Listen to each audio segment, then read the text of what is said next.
folks, Norm the teacher here again, and I want to give you another 3-minute introductory metalworking lesson.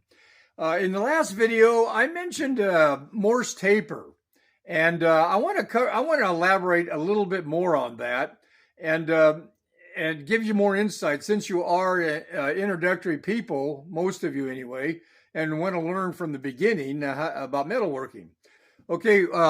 I talked about the Morse taper. For example, that's the center for my end stock or tail stock.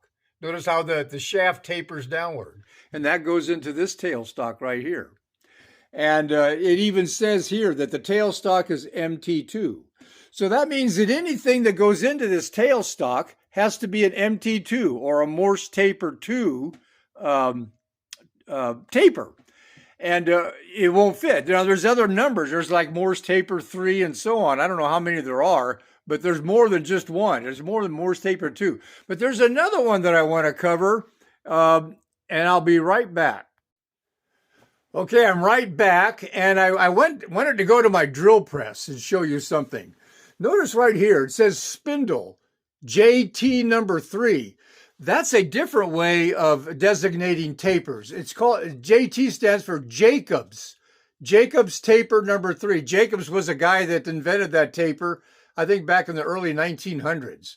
Okay, if that said JT number 2, that would not work with a Morse taper number 2. So beware of that there's a difference between Jacobs taper and Morse taper. At least I don't think a Morse taper 2 would fit with the Jacobs taper 2. If it does, let me know. If you guys out there that know more than I do, let me know if it would. So that's a little bit on the different tapers. Now, what that means is this spindle. There's right up here.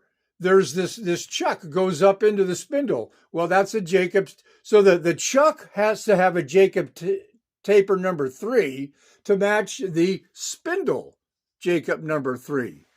So I just wanted to cover a little bit more on tapers to give you more insight on that. And then what I'm going to do is I'm going to start, be right back. Okay, I wanted to show you the start of me drilling the hole that I'm going to thread that will go onto my barrel. And here it goes. You turn this crank, and that moves in the drill bit, and you can see it's starting to cut material there, cut chips. Now, I'll show you the threading when I get to that point in another video.